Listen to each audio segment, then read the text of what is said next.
Magandang umaga, magandang tanghali, magandang hapon, magandang gabi, lahat ng mga Pilipino sa mang dako naroon, ang mga magigiting na mga sambayan ng Pilipino. Ah, Welcome po sa ating channel. Pag-usapan po natin yung yung nagiging usapin ngayon, yung mainit-init na issue regarding sa impeachment case proceeding na sinusulong ng prosecution panel laban dito kay VP Sara Duterte. Ang impeachment complaint po ay ah, kasalukuyang proceed sa mataas na kapulungan ng Senado. At ito ay pinurward na ng prosecution panel ng mababang kapulungan ng Kongreso para magkaroon ng trial sa ating mataas na kapulungan ng Senado. Pag-usapan po natin yung tungkol sa mga kababayan. Ito po kasing isinampang impeachment complaint ng prosecution panel laban nga dito kay VP Sara Duterte ay mga nakaraang buwan siguro. So parang wala tayong maririnig na mga salita laban dito sa defense. Pero ngayon, nagpapasaklolo na po sila sa SC, Supreme Court. Bagay naman na di natin alam kung ano yung susunod na aksyon kasi parang sumulat na yung yung SC Supreme Court sa Senado. Anytime pwede nang umpisaan ang impeachment trial dahil ika nga magsisilbing impeachment prosecution ay ang mababang kapulungan ng Kongreso na kinabibilangan ng ating mga kinatawan mga congressman. So ang tingnan na lang natin kung uusad nga ba ito sa mataas ng kapulungan kasi ayon sa pahayag ng dalawang senador sa kinabibilangan ng mayorya at saka ng minorya, magkaiba po sila ng opinyon, interpretasyon hinggil sa konstitusyon ng 1987 Constitution. Hindi po sila pareho ng pananaw. So ang papreskon po ni SP Senate President Chis Escudero ay nakabreak po ang Senado ngayon. So nakabreak po sila. Ang binitawang salita ni Senate President Escudero pagkatapos daw ng session break. So mag-resume pa mga June. So June, yun yung pinanghawakan ng ating Senate President Chis Escudero. Bagamat dito naman nagpahayag naman ng saloobin pananaw ang minorya sa Senado na pinangungunahan ni Senator Coco Pimentel na urgent ang impeachment complaint, impeachment na inihain ng prosecution panel. So forwarded na nga ito sa Senate. So titingnan natin kung anong magiging sistema. Kung magpapatawag ba ng caucus ang Senado o magkakaroon ng tawag nito special na paglilitis, kumbaga kakaroon ng special na paglilitis hinggil nga dito sa impeachment complaint na inihain ng prosecution panel. So hinaharang ng kampo ng defense, kampo ni VP Sara Duterte. So nagpapasaklolo sila sa Supreme Court. So yun nga, sumulat na rin ang Supreme Court sa Senado na pwede nang umpisahan o urgent ika nga. So madalit sabi, So yung sinasabi ni Senate President Jesus Escudero na June na mag-resume ng Senado after po yun ng election. So March ang election o May. So pagkatapos ng election, June pa. Kakaroon ulit ng resume ang Senado. So matatagalan po. So sa paniniwala at sa pag-aaral din naman ng minorya, Senator Coco Pimentel, urgent. Madaling sabi, pwede silang magkaroon ng special session hinggil nga dito sa impeachment complaint na inihain ng prosecution panel. So, ang tabayanan natin pero sabi nga ng iba, bagamat hindi pare-pareho mga kababayan, hindi pare-pareho yung pananaw o interpretasyon ng bawat mga miyembro. So sa lower house kasi, sa mababang kapulungan kasi, majority po yan. So nasa 200 plus po yung pumirma ng impeachment complaint para ma-impeach si VP Sara.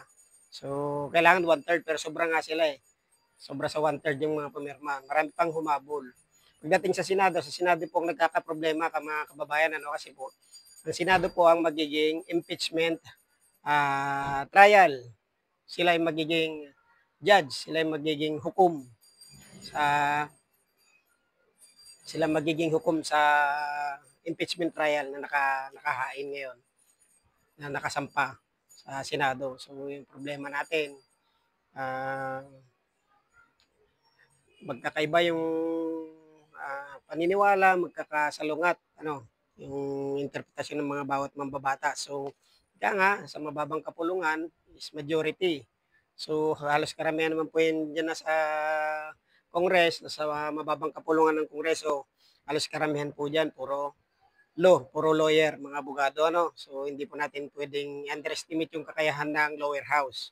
Sabi nga, there are 3 branches of government: legislative, judiciary, and executive. So may separation of power po ang mga yan, mga kababayan. So pag nagkataon po yan, pag magkakaiba po ng pananaw at hindi po sila magkakaintindihan, so magiging constitutional crisis po mangyari. Yan, dahil sabi ko nga, may separation of power ang 3 branches ng pamamahala ng gobyerno. So si legislative, si Senate, saka ng Congress, so magkakaiba po ng power. So si Judiciary, ang Korte Suprema, at ng Executive. Gawa ng executive, mga pamumuno ng mga national government, presidente o vice-presidente, kasi yung vice-presidente, ano pa rin yan, executive part pa rin na executive yan. So, para sa akin, kung nagpaparescue man siguro sa Supreme Court, ang defense. So, kung hahayaan naman natin, kung mababahiran man ng politika ang Supreme Court natin, ang mangyayari niyan, yun nga, gaya ng nabanggit ko po kanina, constitutional crisis po yan. So, kailangan may due process. Dapat duman sa tamang proseso. Ngayon, kung makikita naman natin, kaya nga trial eh. Kaya nga po tinawag na trial. Ngayon, hindi ka pa naman nahatulan ng guilty. Ngayon, kaya nga magkakaroon ng trial, investigasyon. Ngayon, kung mapatunayan na may mga irregularidad during your administration, kung anong hinawakan mo sa anong gabinete, ang hinawakan mo sa ahensya ng gobyerno at napatunayan talagang wala kang pagkakasala, why not, di po ba? So, wala tayong maging problema doon. Majority po ngayon nangangailangan, gusto nila ng investigasyon. Kaya nga na-impeach si BP sa lower house, mababang kapulungan, kasi nga naniniwala yung mga ibang mambabatas natin nagkaroon ng irregularidad sa paggamit ng pondo ng bayan. So pag pinag-uusapan po kasi natin mga kababayan yung kaban ng bayan, so mabigat at mainit na issue po yan, kasi po ang pera po na yan, pera po ng taong bayan. So yun po pera po ng taong bayan yan. So karapatan ng mamamayang Pilipino na malaman kung talagang magkaroon ng irregularidad sa paggastos ng pondo, kaban ng bayan. So yun po ang hiningi natin mga kababayan. So kung magkakaroon ng special session o magpapatawag ng caucus ang Senado at magkakaroon ng special session, pwede naman mangyari. Ang nagsabi nga ho, yung mga iba-ibang ah, law expert na pwede namang magpatawag ng special session ng Senado para maumpisahan na yung trial. So, maliwanag naman po. So, taliwas naman o magkakaiba nga, ika nga, magkakaiba. Hindi man tayo legal expert pero nagbe-base tayo sa ah, opinyon, mas nakakaraming mga law expert na urgent, dapat maumpisahan sa lalong madaling panahon. Kahit naka-break ang Senado, so sabi nga magpapatawag ng special session ang Senado. So sa inyo mga kababayan, bilang mamamayang Pilipino, karapatan po nating malaman kung may ulat ah, ng Senado o ng Legislative na ah, nagkaroon ba talaga ng maling paggamit. So, karapatan po natin 'yun bilang mamamayang Pilipino, mga kababayan. Kaya tayo kung kung mahatulan man ng guilty o hindi, hindi okey lang, 'di po ba? At least kasi po 'pag kinonsinti natin yung mga ganyang gawain sa mga matataas na opisyal ng gobyerno, asahan po natin 'yan. By the next generation, mga kababayan, mas marami pa hong mga matataas na opisyal ng gobyerno na aabuso po sa kapangyarihan. At diyawag, sabi ko nga, so yung mga maling paglustay sa kaban ng gobyerno, so isa po yan sa mga pinaglalaban natin na sana wag pamarisan ng iba kung sakali mang may mahatulang guilty. So pag tinotolerate po natin kasi yung mga ganyan, lalala po ang korupsyon sa gobyerno, mga kababayan. Napakaliwanag po niyan. Kung patuloy natin kukonsintihin yung gano'n, kagaya kung presidente natin nagkamali, why not, di ba? Mag-file tayo ng kaso for impeachment complaint. Wala namang masama. Kasi lahat naman kasi pag ang isang tao, pag nagkasala, dapat pinapalo, binibigyan ng hustisya para maging patas. Kasi po, pag ordinaryong mamamayan lang po yung nahatulan, di po ba? Ano pong nangyari? Pag isang dihamak na mamamayang ordinaryong Pilipino po yung nagkasala, di po ba anong nangyari? Kulong na kagad.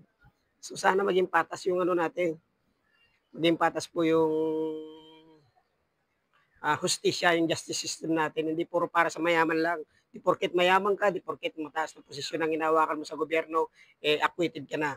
Di po ba? Hindi po ganoon. Dapat pantay-pantay ang may due process. Kung mapatunayan ka na nagkasala ka, bigyan ng parusa, hatulan. Yan po yung dapat ng mga kababayan.